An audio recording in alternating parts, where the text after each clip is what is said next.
Welcome back to Sprockets, fellow track rattlers.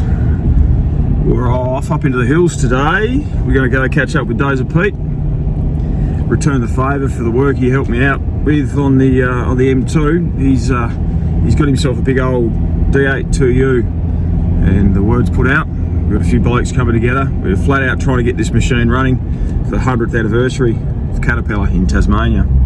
So it was a fair bit of work to do. We've got oils to pull out of it. We've got engine components to bring together. So it's going to be an interesting day. Bit of a poke around up here in the mountains, and get a bit of our Caterpillar on. Righto, we're all cup of tea'd up and biscuited, and she's all go. We've got Graham here out the back making gaskets. She's a real D8 day today. It's about 6 degrees, but all cold up here in the hills. Pete's making very, very blunt tool, but he's making a punch for Graham for holes for the gaskets, and I'm about to go and crawl under this thing and pull some oil out of it. What are we making? I'll be making a hole punch, are we? Yeah, it's incredibly basic. I just literally found a little bit of tube that's 1/2 inch OD, and Graham can carefully tap this with a hammer through the holes in the sump, so it'll cut out the gasket holes to match.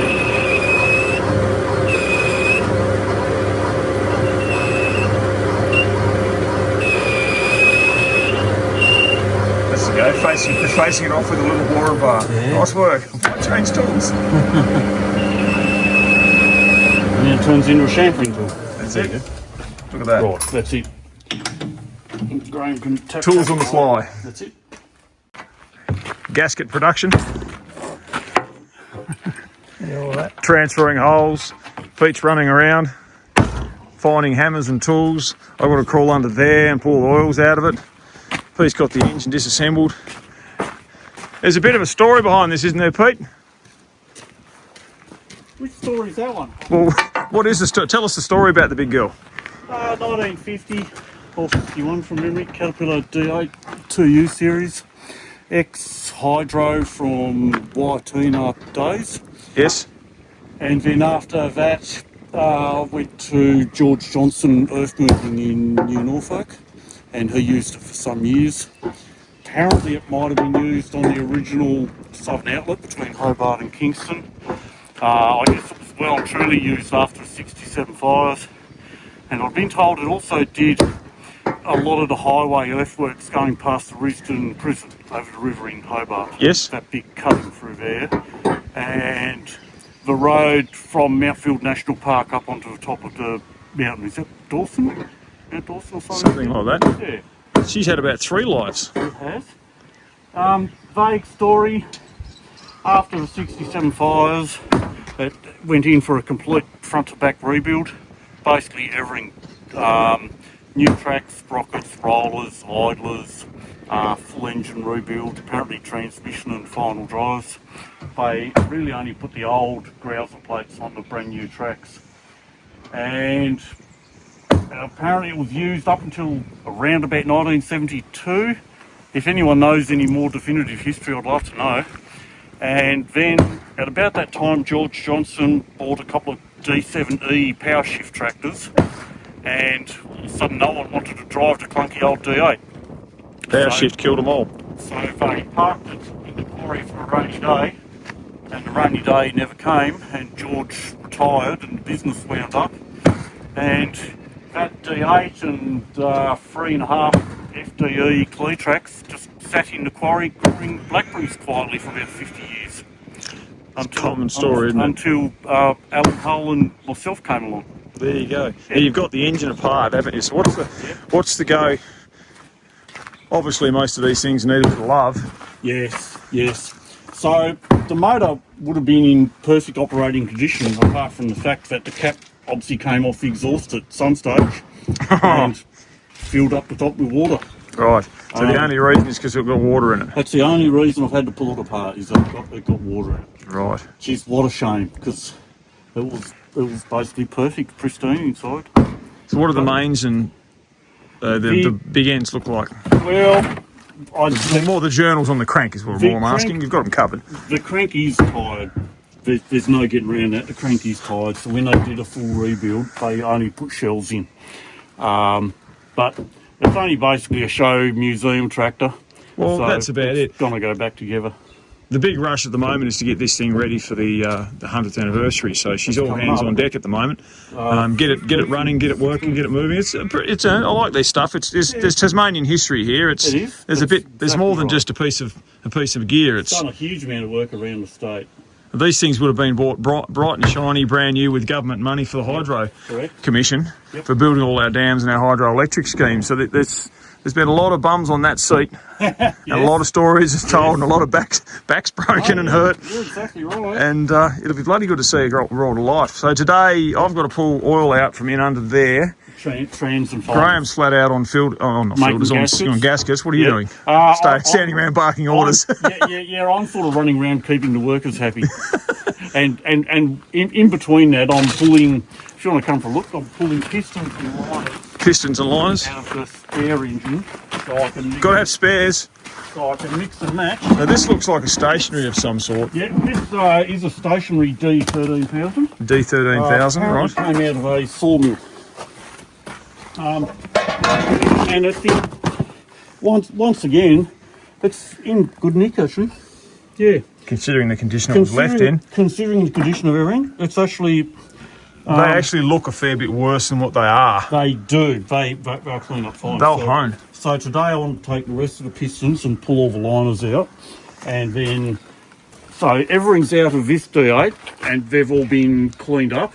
And now I'm pulling the stuff out of this D8, and I'm just going to mix and match the best pistons and the best liners. Surely you'll get 6 pistons and liners out of 12. Oh, I already have, yeah. Oh, that's good. I just thought I'll seeing as I'm into it, I'll keep going, and just see what the corrosion is like on these liners, and make a decision then. Really, when you think about it, once you've got your full set of pistons, liners, got it all back together, and the bottom end's buttoned up, it should be just literally a matter of paint and bolt and sort of put it back together and make your pony motor go.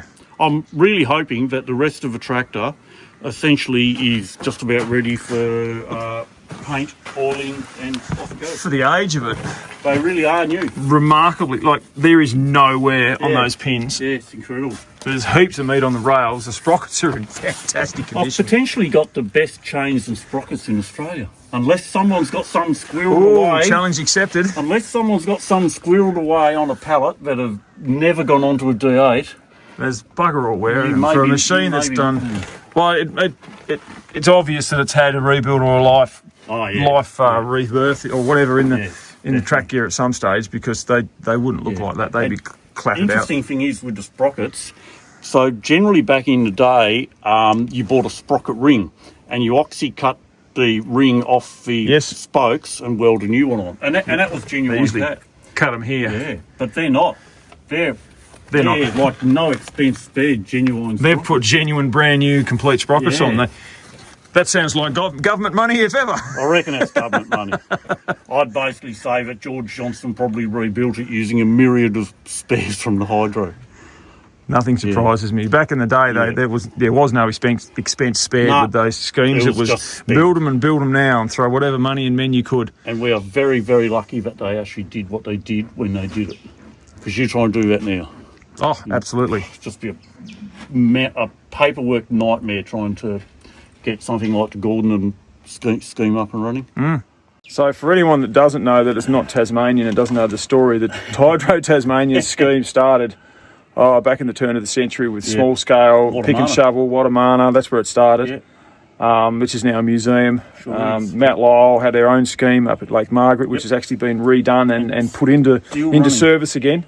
They actually tried it when I was working at Mount Lyell. I was there underground when they actually fired it up and turned the mine over to run off the power station. Didn't work very well. It worked, but it didn't. It's just not enough juice. So they had to switch it back on the mains. But it's still there. It still works. But they had a huge amount of displaced persons from Europe came out in the 50s. So you had Poles working beside Czechs, working beside Germans, beside French, beside and it was a real the Dutch. It was a huge melting pot of people, of immigrants working together to build these schemes, and that's sort of what's created. What we are today. Yep. Fascinating story. There's been big books, lots of history. Yes. There's a lot of YouTube content, a lot of government, Tasmanian archives, newsreel stuff from that area. If anyone's interested, it is fascinating history. All the hydro schemes built right the way through to the 80s. Huge effort, and it is a shame that stuff stopped, but they're actually starting to rebuild a lot of that stuff now and refurb these power stations and put it all back to work. And it's wonderful that some of this stuff survived, this equipment, because they are Hydro Tasmania or Hydro Commission were the largest bulldozer or Caterpillar bulldozer fleet in the world, or the Southern Hemisphere at least. At the time, it was a massive fleet of equipment, and the logistics and the support and the parts. Like about 13 D9Gs. 13 D9G. That's a fleet. A lot. And then the people to drive them. Yeah. So a bit of history. We've been waffling for too long. I've got oils to pull out. Peter's got scones and tea to make. Do I? Oh, gee. and Graham's quietly over there working on gaskets. Let's do it. Yeah. So we're going to have a couple of goes at this, I reckon. Yeah, they're that would be a breather for your brakes, I suppose. It's leaking on the other side. It is leaking. I don't know huge amounts about these cats, but I believe that you take the whole plate off, the brakes are dry, but there's a fairly large gap to cover your ball. Oh, we got water. Yeah, there will be. I've been doing a lot of pressure washing. Holy shit! A bit of water. Oh no! Wow, that's more than I was expecting after my pressure washing. Just let me go. It's all down my elbow. Excellent. One.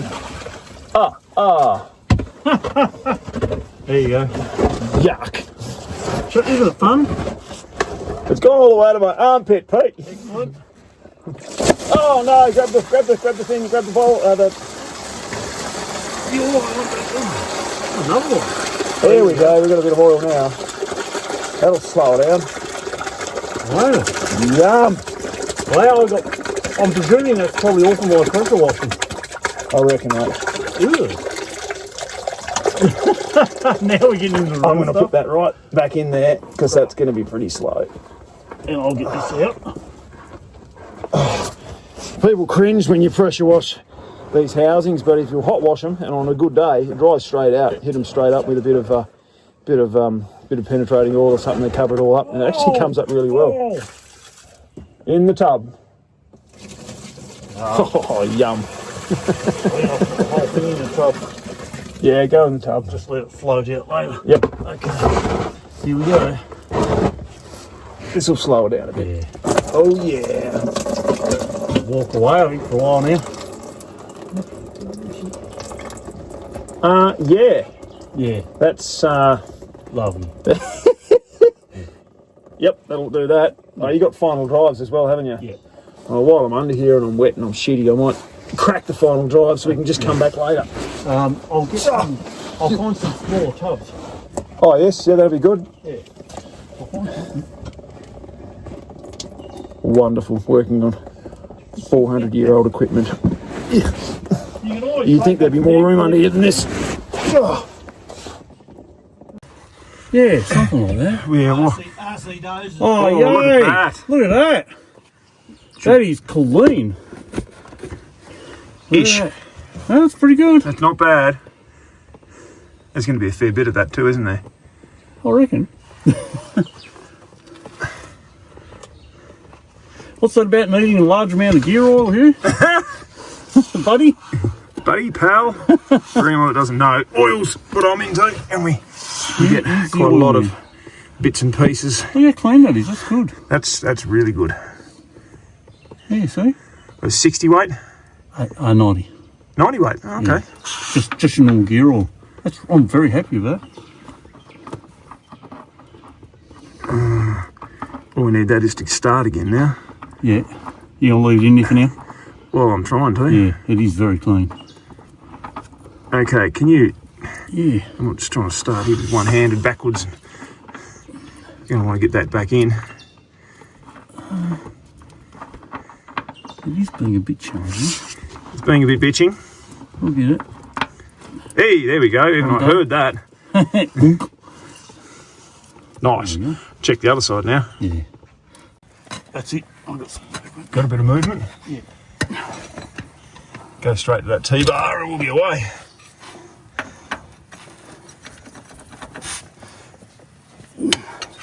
So the aim of the game here, we actually stopped taking all out of the other sides just to check it. That other side was good.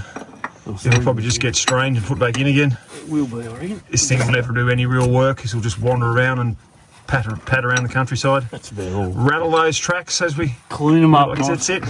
Nice and clean. See how this looks. Yeah.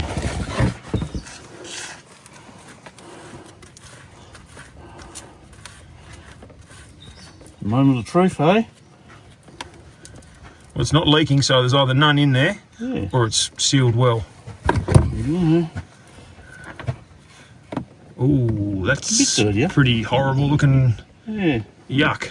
Yeah. Yeah, that wants to come out. That's a bit more yuck, that one. That's quite a bit more yuck. Yeah. Interesting. You sure that's 60 weight or 90 weight rather? That's Meant to be. That actually 80. looks more like 140. that looks like 85, 140. That looks a fair bit worse than 80, 90. Yeah. Yeah. That looks a bit gooey, doesn't it? That side is. The other side was beautiful. So we decided it was a better idea to attack this from the rear. Transmission's still doing transmission-y things. Got some sun glare. That actual oil's pretty good. That's a bit ordinary. Got the worst of it out. I'm going to move on to this engine over here and start pulling some pistons and liners and just let that chill out for the day and dribble out. So we're starting to strip this old girl down now. I think so. They just have a look around. Good. They don't look like they're torn or lifted. We've got a little work in this little space. I thought you're right. Pull these caps off and the engine actually rolls over really nicely, so we'll bash my fingers flat with a hammer and grow another arm and we should be able to get to the other side nut and then get this this piston out. Yeah, you kind of need to be double jointed. Yeah. And Pete's going to go away and make a tool to pull these liners. We should get all these out today. Yeah, that's Should be good. Just got to throw a torch in there and get to the other side, which you can just see maybe. Yeah, you just see the split pin there. We'll get that out.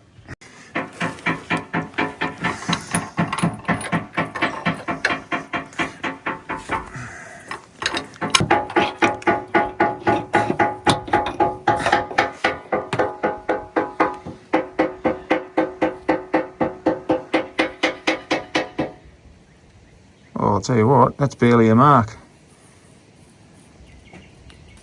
A little bit, but plenty of meat there. I'm sure he'll be happy with that. Piston.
How does the gasket tapping go? Oh, tap, tap, tap, tap, tap. Is it done? Resident gasket maker. You're it now, you know that. Yeah. That's going to come up really well. And he'll be able to make all these other little bits and pieces out of the bit from the middle. Absolutely. All freebie labour, which is what you need. Freebie labour. Freebie labour. Are you working for free? Oh, yeah. I'm getting twice as much as I normally get. There's a 5/8 of sweet FA. That's it. There's, yeah. 3/5 of FA is FA. Ah, do it for love. That's good fun. Nice day. Not a bad day in the hills. Where would you rather be? Absolutely. Nice. It's actually working out quite well. With the crank rotated to that position, I can just see the side of the split pins to be able to get a screwdriver in them to straighten them out.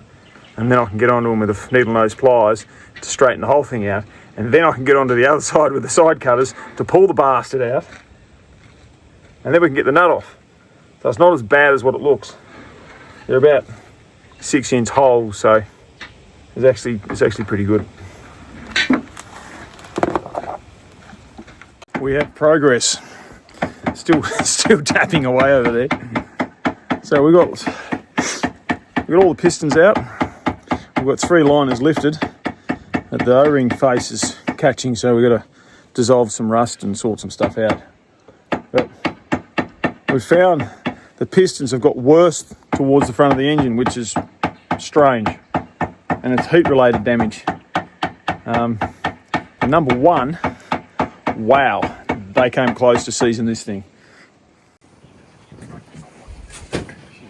The best thing is the actual control. Oh no, you got your plate. Yep. That basically runs, gives you top codes on the furnace. Is that crank going to be in the way, or you want that shift? Contemplate that. I think I can deal with it.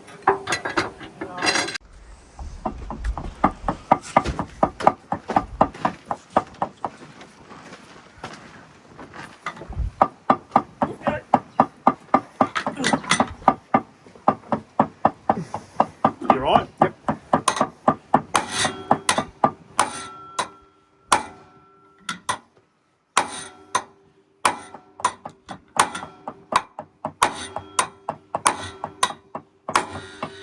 Yeah, it just started to lift. We're not overlapping it anymore. Yeah, a little bit on that one. It's fine. Yeah. Because it just started to lift just then.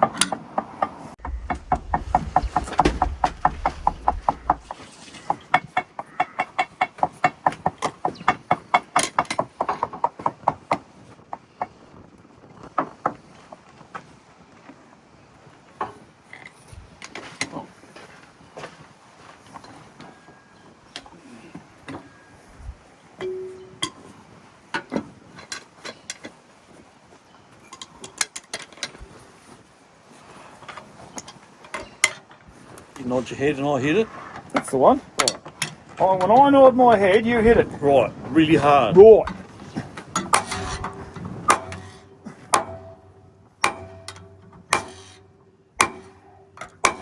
Movement? We got movement. Good.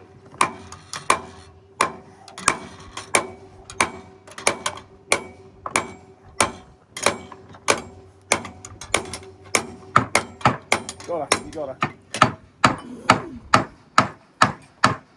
Excellent. Well, the sun is starting to dip now and it's starting to cool off. The beanie's back on. We've got this big engine stripped off, stripped down, stripped out, whatever you want to say. We've got pistons and liners on the ground here. Bit of a shock to find that one. It's obviously been very hot at one stage or another. It hasn't lost oil because all the mains and everything are beautiful, but the pistons are pretty sad. The liners might be salvageable though, so there's parts that come out. One piston's beautiful too. I'll give you a look.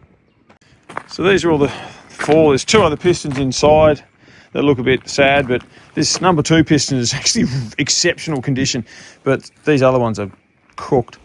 The dirt and crap, they've obviously been putting creek water or something in it because the dirt and crap that came out from around those liners was just unbelievable. But, the big girl will live again. It will. It will live again. Pete's got to find well, not find, but go and get a heap of parts and O-rings and bits and pieces, and Yeah, thousands of dollars a bit. yeah, go and blow some good hard-earned money on some parts and and we'll have another big session, and hopefully we'll put the bottom end together, drop some liners and pistons in, and she'll be all go. So Lefty scissors too. Graham left his parts. So that'll probably do for now. We're all done up here at Dozer Pete's. We'll Yeah, that'll do for a day. that'll do. We'll kick back off and keep ripping into that M2. Got a fair bit to do there. We've got to the tail end of the first one. We've got to strip the second one now, and then the reassembly will start. We can start the sandblasting and painting. Hope everyone's doing well. Like, subscribe, share, all that stuff, please. Thanks for comments and everyone for a little bit of love here and there. And if anyone's got any more information on this specific machine that Pete's got here, yeah, let me know and I'll pass you on to Pete. Take it easy.